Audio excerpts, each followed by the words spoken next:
নজর রাখবো পরবর্তী সংবাদে। এবার মহাকুম্ভ মেলার তোড়জোড় শুরু। যোগী রাজ্যে বাড়তি নিরাপত্তা চলছে একেবারে সমস্ত রকমের পরিকল্পনা।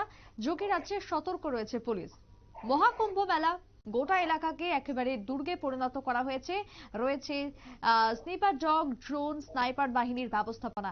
এতটা নিরাপত্তা কেন, বিস্তারিত জানবো। টেলিফোন লাইনে রয়েছেন প্রতিনিধি বিপ্লব চন্দ্র। বিপ্লব দা, এই মুহূর্তে দাঁড়িয়ে মহাকুম্ভ মেলাকে কেন্দ্র করে যোগী রাজ্যে আঁটো নিরাপত্তা ব্যবস্থা, এই নিরাপত্তা নিয়ে কি জানতে পারছো? দেখো যে 12 বছর পর একটা মহাকুম্ভ মেলা অনুষ্ঠিত হয় এলাহাবাদে ত্রিবেণীর সঙ্গম, যেখানে এই কুম্ভ মেলা কিন্তু এই বছর, এবং সেখানে কিন্তু এই মহা কুম্ভ মেলাকে পূর্ণ স্নান হিসেবে আমরা যারা ধর্ম ও হিন্দু ধর্মাবলম্বীরা যারা রয়েছি আমরা কিন্তু সেটাকে মেনে রাখি, এবং সেই অনুযায়ী কিন্তু দেশ বিদেশের বিভিন্ন প্রান্ত থেকে আনাচে কানাচে থেকে কিন্তু মানুষ, সেখানে লাখো লাখো মানুষ সেখানে জড়ো হয়। এবং এবারও কিন্তু সেই এলাহাবাদের সেই কুম্ভ মেলা, এবং এই কুম্ভ মেলাতে কঠোর নিরাপত্তার ব্যবস্থা নিয়েছে উত্তরপ্রদেশ সরকার। কারণ বিভিন্ন দিক থেকে ভারতের উপর একটা বহিঃশত্রুর আক্রমণ রয়েছে। তার পাশাপাশি আমরা ক্রমান্বয়ে কিন্তু একের পর এক বিভিন্ন ভাবে দেখেছি যে সেক্ষেত্রে তোমার রেল পরিবহনের ক্ষেত্রে হোক, যাত্রী পরিবহনের বিভিন্ন ক্ষেত্রেও কিন্তু এই সমস্ত ঘটনা ঘটলো হয়ে থাকে বা নাশকতার একটা অভিযোগ উঠে আসে। তার কারণে কিন্তু এবছর এই যে কুম্ভ মেলা অনুষ্ঠিত হবে সেখানে কিন্তু কঠোর থেকে কঠোর নিরাপত্তা ব্যবস্থা রাখবে উত্তরপ্রদেশ সরকার। তার জন্য তোমার 37,000 পুলিশ থাকবে, থাকবে ড্রোন, থাকবে স্নাইপার, থাকবে স্নিপার কুকুর, এবং তার পাশাপাশি ওয়াচ টাওয়ার, এবং বিভিন্ন ভাবে কিন্তু সিভিল ড্রেসে অর্থাৎ সাধারণ পোশাকে কিন্তু পুলিশ থাকবে।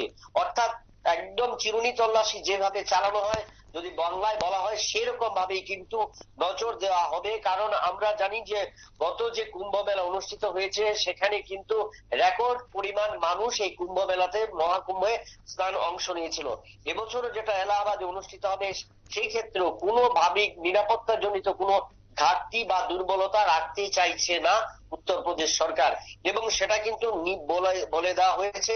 এবং সেই ক্ষেত্রে যে পুলিশ বাহিনী এবং সেই ক্ষেত্রে যেভাবে নিরাপত্তা বাহিনী রাখা হচ্ছে তাতে বোঝা যায় যেন কোনো অপ্রীতিকর ঘটনা না ঘটে, এবং সেখানে কোনো যেন জীবনহানি না ঘটে, প্রাণহানি না ঘটে, সেই দিক দিয়ে কিন্তু বিচার করে কিন্তু এবছর এই মহাকুম্ভতে যে নিরাপত্তা ব্যবস্থা অধিক থেকে অধিক করার সিদ্ধান্ত নেওয়া হয়েছে। সুপ্রীতি, বেশ, ধন্যবাদ তোমায় বিপ্লব দা। অর্থাৎ এই মুহূর্তে দাঁড়িয়ে কুম্ভ মেলার যে নিরাপত্তা তাকে একেবারে জোরদার করা হয়েছে, এবং তার অন্যতম কারণই হচ্ছে একদিকে দাঁড়িয়ে জঙ্গি হানা, অন্যদিকে দুষ্কৃতীদের তাণ্ডব, যাকে আটকাতে এবার বড়সড় পরিকল্পনা নেওয়া হয়েছে যোগী রাজ্যের পক্ষ থেকে। মহাকুম্ভ মেলাকে কেন্দ্র করেই তা একেবারে লক্ষ্য করা যাচ্ছে, যেখানে আঁটো নিরাপত্তা রয়েছে। নিরাপত্তার বড়াই বেষ্টন করা হয়েছে গোটা যোগী রাজ্যকে। ছোট্ট বিরতির পর ফিরছি, সঙ্গে থাকুন।